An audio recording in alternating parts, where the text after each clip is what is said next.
नमो नमः छात्राः। अद्य वयं षष्ठपाठस्य अभ्यासकार्यं करिष्यामः। आपकी पाठ्यपुस्तक का जो छठा पाठ है जिसका नाम है सदाचारः, इसको हम पिछले वीडियो में पढ़ चुके हैं। आज हम इसका अभ्यास कार्य या इसके प्रश्नोत्तरों को करेंगे। तो आइए अभ्यास कार्य का प्रारंभ करते हैं। प्रथम जो प्रश्न है वो है सर्वान् श्लोकान् सस्वरं गायत, अर्थात सभी श्लोकों को आपको स्वर सहित गाना है। तो इसके लिए आपको ये जो श्लोक दिए गए हैं इनका गायन स्वयं ही करना है। और द्वितीय प्रश्न है उपयुक्त कथनानां समक्षम आम अनुपयुक्त कथनानां समक्षम न इति लिखत, यानी हमें इन वाक्यों को पढ़ना है और जो बात सही है उसके सामने आम और जो वाक्य गलत है उसके सामने न हमें लिखना है।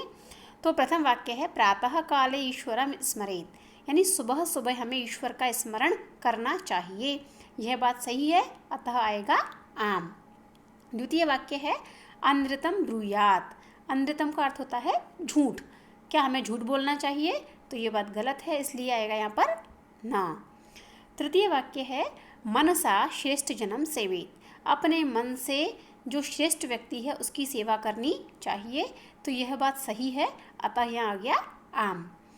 चतुर्थ वाक्य में मित्रेण कलहम कृत्वा जनः सुखी भवति, यानी अपने दोस्त के साथ मित्र के साथ झगड़ा करके व्यक्ति सुखी होता है, तो ये बात गलत है, अतः आ गया ना। और अंतिम वाक्य है श्वः कार्यम अद्य कुर्वीत, यानी कल के काम को आज ही कर लेना चाहिए, तो ये हमने पाठ में भी पढ़ा था। श्वः कार्यम अद्य कुर्वीत पूर्वाह्णे चापरानिकम नहीं प्रतीक्षते मृत्यु कृतमस्य नवाकृतम, तो यहाँ पर ये बात सही है, अतः आएगा आम। तो ये हमारा जो द्वितीय प्रश्न है वो पूर्ण हुआ। अग्रिमं प्रश्नं गच्छामः। जो तीसरा प्रश्न है वो है एक पदेन उत्तरत, अर्थात जो भी प्रश्न यहाँ पूछे गए हैं उनके हमें उत्तर एक पद में देने हैं, एक शब्द में देने हैं।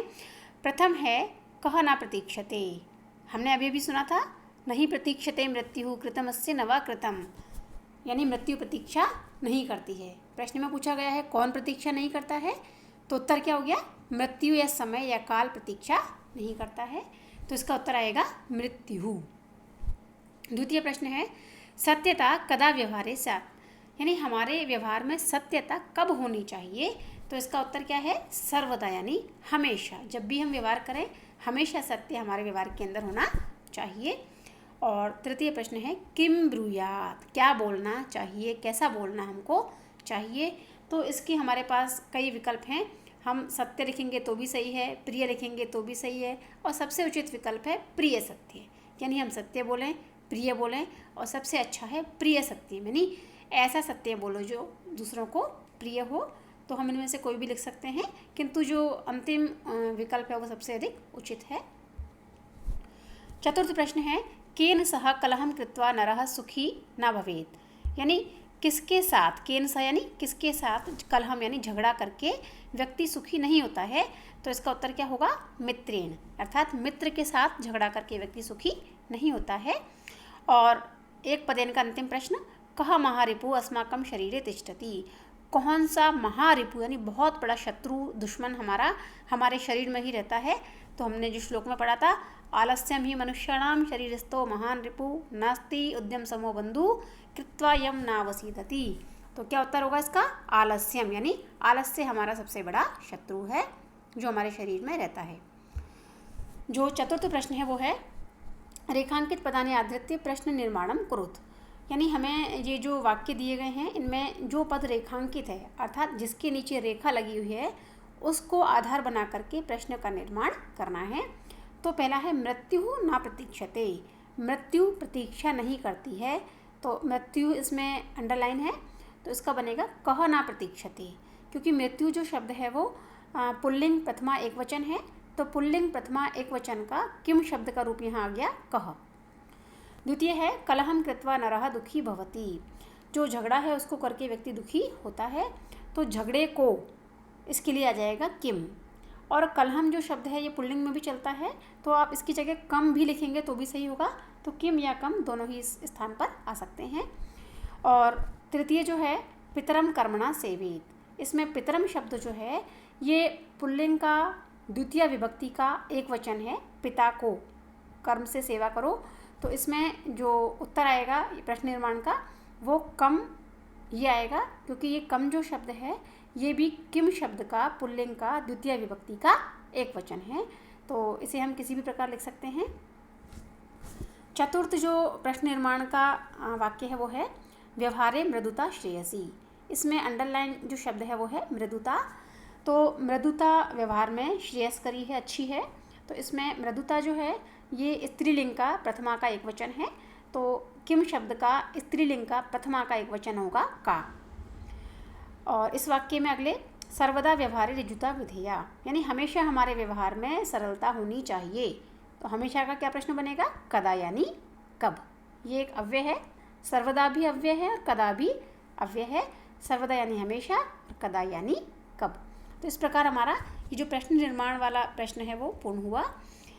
अगला जो प्रश्न है 5वां, इसमें हमें क्या करना है? प्रश्न मध्ये त्रीणि क्रियापदानि सन्ति तानि प्रयुज्य सार्थक वाक्यानि रचयेत्। इसमें आप देख सकते हैं पुस्तक में 3 क्रियापद दिए गए हैं। जो क्रिया को बताते हैं ऐसे क्रियापद स्यात्, सेवेत और तीसरा है ब्रूयात्। स्यात् का अर्थ क्या होता है? होना चाहिए। सेवेत का अर्थ क्या होता है? सेवा करनी चाहिए। और ब्रूयात् का अर्थ क्या होता है? बोलना चाहिए। ये चाहिए हैं विधिलिंग लकार के रूप हैं, यानी ऐसा करना हमें चाहिए।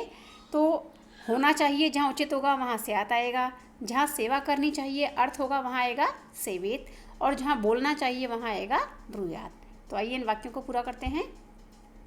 सबसे पहला है अनृतम प्रियम च न ब्रूयात्। यहाँ आएगा ब्रूयात्, क्यों?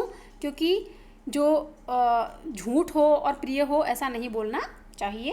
अनृतम अर्थात झूठ होता है, तो यहाँ आएगा बोलना चाहिए। और व्यवहारे सर्वदा औदार्यम स्यात्, यानी हमारे व्यवहार में हमेशा उदारता होनी चाहिए। होनी चाहिए के लिए स्यात्। श्रेष्ठ जन्म कर्मणा सेवेत, श्रेष्ठ व्यक्ति की कर्म से सेवा करनी चाहिए, अतः आ गया सेवेत। चतुर्थ वाक्य में व्यवहारे कदाचन कौटिल्यम न स्यात्, व्यवहार में कभी भी कुटिलता टेढ़ापन दिखावा नहीं होना, स्यात् यानी चाहिए। अगला वाक्य सत्यम अप्रियम च न ब्रूयात्। ठीक है, इसमें भी ब्रूयात् आएगा क्योंकि ऐसा हमें नहीं बोलना चाहिए। और वाचा गुरुम सेवेत, वाणी से गुरु की सेवा करनी चाहिए। सत्यम प्रियम च ब्रूयात्, यहाँ भी आएगा बोलना चाहिए क्योंकि सत्य और प्रिय बोलना चाहिए। और अंतिम वाक्य मनसा मातरम पितरम च सेवेत, अर्थात मन से माता पिता की सेवा करनी चाहिए। तो यहाँ हमने देखा जहाँ बोलना चाहिए वहाँ ब्रूयात्, सेवा करनी चाहिए वहाँ सेवेत, और जहाँ होना चाहिए वहाँ आएगा स्यात्। इस प्रकार हमारा प्रश्न 5 पूर्ण हुआ। षष्ठ जो प्रश्न है वो है मंजूषातः अव्ययपदानि चित्वा रिक्तस्थानानि पूरयेत्। अव्ययपद ये दिए गए हैं तथा, न, कदाचन, सदा, च, अपि। इन जो सभी अव्ययों की विशेषता होती है कि इनका अपने अलावा कभी भी कोई भी रूप नहीं बनता, किसी भी लिंग विभक्ति वचन में इनमें परिवर्तन नहीं होता। तथा का अर्थ 2 होता है, 2 अर्थ होते हैं तथा के, एक तो वैसे उसी प्रकार और दूसरा होता है और।